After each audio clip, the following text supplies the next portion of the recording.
Welcome to Beats&Boots, the podcast where stories from music and subcultures around the world come together. Here, we want to explore the journey of skinheads and skin girls, root boys and root girls, punks, and everyone part of our subcultures. On each episode, we will dive deep into personal stories, how our guests discovered these scenes, faced challenges, found joy, unity, and identity through music. Join us on Beats&Boots, music and subculture stories.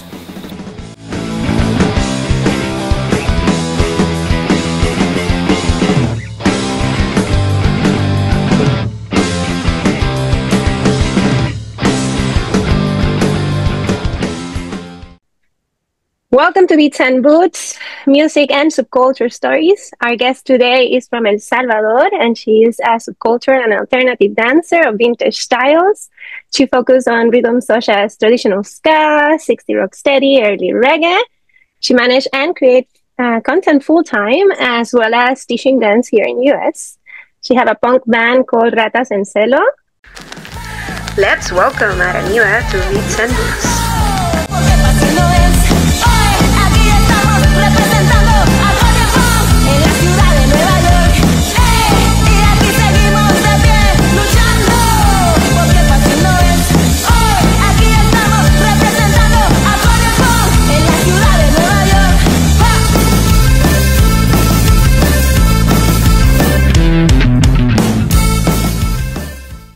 Welcome, Aranivah. How are you?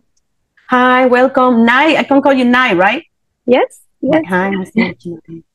A pleasure to have you here. Thank you so much for accepting my invitation. I'm excited to hear your story and share your journey and experiences with our listeners. Let's begin with the very, very beginning, your introduction to subcultures, right? How did you first got involved in subcultures and where? Well, back when I was in El Salvador, there was a big explosion on the early 2000s. I don't know if you remember, but that's when like a lot of punk bands started going on TV and stuff like that. And just like a lot of people just became interested on the aesthetic and on the music. And I was part of that generation. There's not really like a magic story. Like there's like a big boom in the early 2000s in all Latin America, but specifically where I was in El Salvador. I'm curious how you got music. For us in Puerto Rico, it was very difficult. We receive a lot of music, mostly from Spain. A lot of cassettes. How you receive music in El Salvador? How was that? I think whenever I was a teenager, cassettes were not really such a thing. People used to pass around CDs.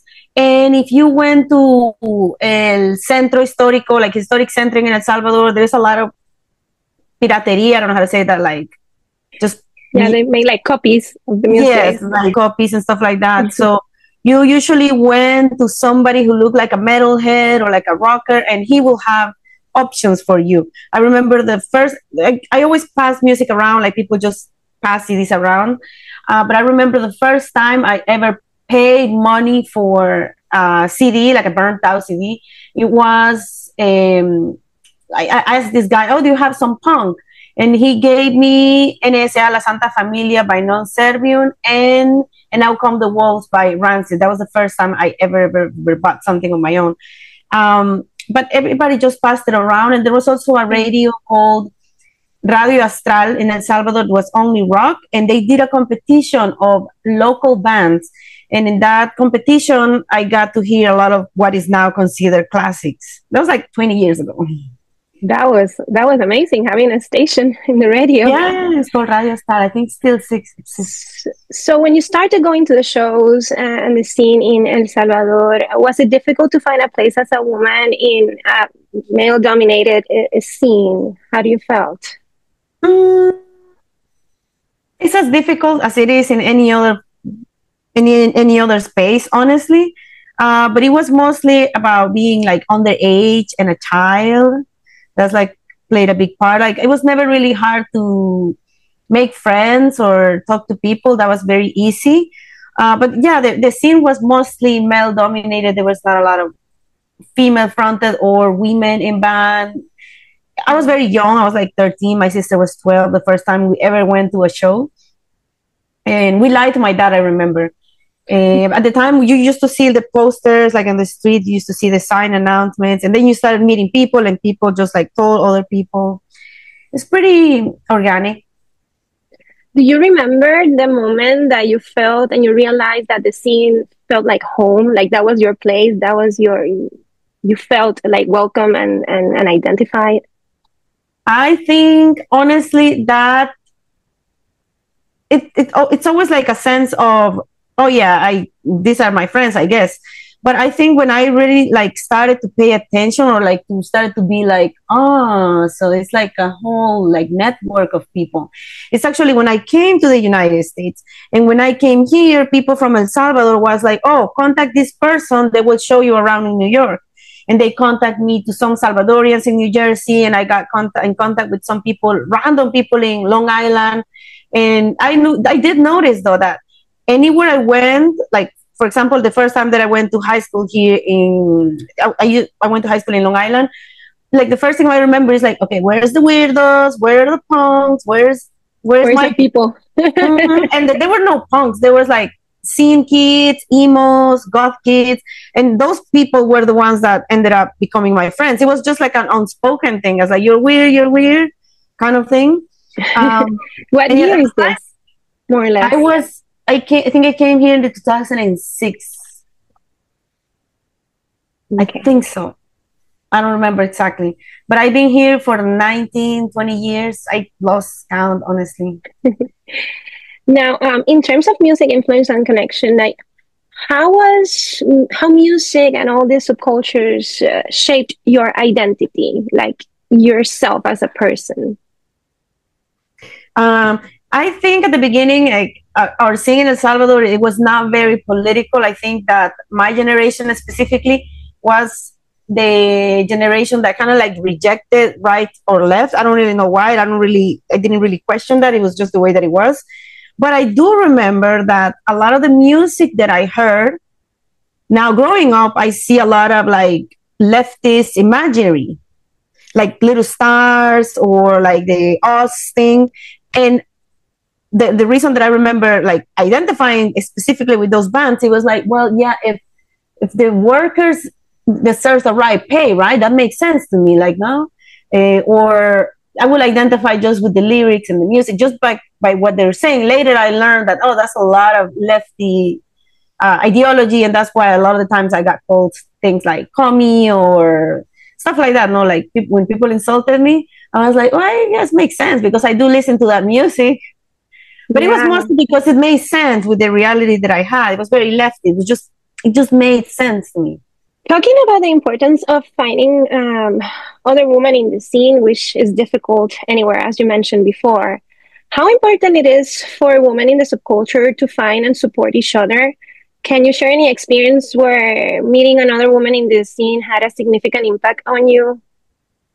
I think that the first representation that I remember in punk of seeing a woman was when I saw the Steelers online. I saw the Steelers and I was like, oh my gosh, she's so beautiful. Like, I want to be like her. Yeah, I do remember just like seeing women in band, like a couple of women fronted bands that I heard.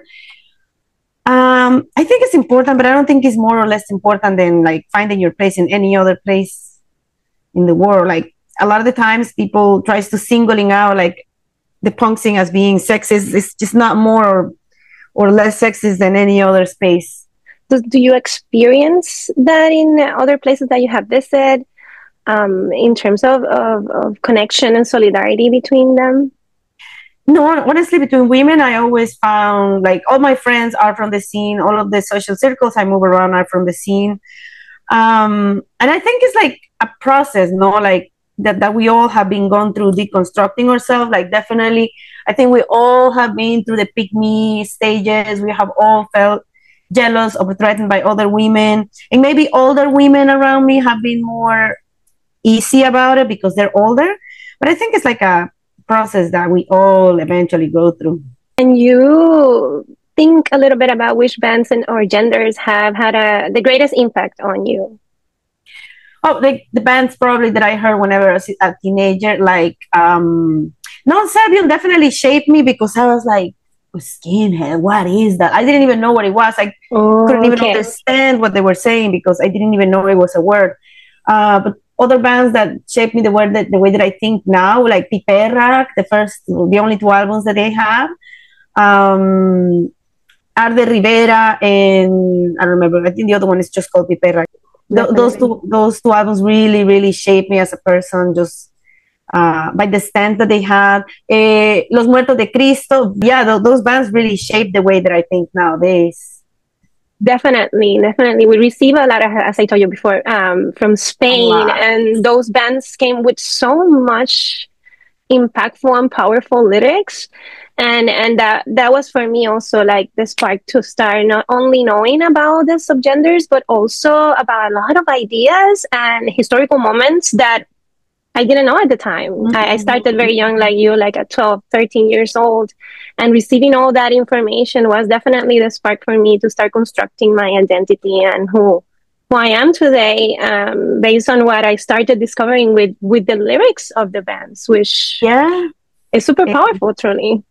Escape made me like not buy McDonald's again. Escape taught me about animal abuse. Like this is another band that really, really shaped the way that I think now. Which is amazing. And that's what I wanted to create this space to talk about, how impactful it is being part of a subculture and how that shape who we are now as an adult. And maybe, as you said, maybe when we were young, we were not truly thinking that deeply on it. But now that we are, we can really deconstruct, right, how we were shaped with all these ideas and lyrics that came to us. Yeah, sometimes just by agreeing with the lyrics, even if I would have known that they were like lefties maybe at the time with the political ambience that we had in El Salvador, I would probably have rejected it. But I just agree with what they were saying because it made sense. As an adult, how has your involvement in the scene evolved over time? I think I became definitely more active. I have always been active in the sense that I have always been there. I have always supported. I have always paid and just showed up to the shows. It's something that I consuming. It's something that I love. But now I actually play myself in a band, and which is a whole completely different involvement. And I also try to involve myself in other ways, like in fashion. I like featuring people that look good at parties. I wanted to talk a little bit more about your band, Ratas and Zelo. Can you tell us a little bit about what do you do there, how it started? I do play accordion, Ratas and Zelo. It's a 4-piece of bass, drums, and accordion. We don't use a guitar. We just replace the guitar for an accordion. We've been playing for 10 years now, since 2014. We're very well established as a band already in the underground scene. And we just play punk. Like if you would have replaced the accordion for a guitar, it would sound like any other punk band. And everybody has different influences, to be honest. But I do think that you can hear a little bit of influence, at least in my case, for Non-Serbian in a song called Despertar. It's very oi-ish. We do have influences on Piperra too, but a little bit, no? Like everybody puts their own influences. But I think if you would put a guitar instead of an accordion, you will hear more likely. Because you're all women, right? Yeah. Oh, that's amazing. Really, really cool. Now, can you, and I know I'm going back and forth a little bit in the topics, but I'm really, really curious for you to start to talk a little bit about your experiences and the differences between the places that you visit. You travel a lot, like you're established in New York City, but recently I saw you went to Mexico, and you're from El Salvador. In terms of the scene, do you find differences, like big differences between the scenes in terms of music style, like community? I do see differences, but my experiences are superficial. Because, it's something very different to be visiting a place than actually to live and be part of it. So all of my views are very superficial. For example, Mexico has a big, massive scene. And I always tell people that, like, their scene is so big that they get to have all of the different, like, hierarchies on the scene and how there's like some people who dresses really well and really purist. And there's other people who hate the ones that dress really well. And they get like the super young kids and the super old and like everything in between. Here in New York, we don't really have a scene. We just have like the same 20 people that go to all of the shows, and then the randoms that show up. Really? I thought that New York City was like everybody thinks the same. Depends, no, like there's a punk scene, which I think that will be the biggest scene when it comes to those terms. That scene probably will be the biggest one, but there's amazing shows in New York City. And every time there's a big show, like we just had one recently, I was like joking about it, like people in California has to come to New York to make the scene because everybody, 70% of the people were from out of state. Surroundings and really far. There was people from Florida, Atlanta, California. I travel to New York City a lot for catching bands. What shows have you been to New York? Well, we saw Decibelios. We traveled for that was like a couple of years ago. Yeah, that was an amazing show. Yeah, we went to New Jersey for it was like a big concert, a few days, and we catch Coke Spotters, which was amazing. We're traveling for the Oppress in March, which we're excited about. We have been in Chicago too for a reggae fest with a lot of like ska and rocksteady bands that we catch, like amazing. We travel a lot here in Florida. The scene is small.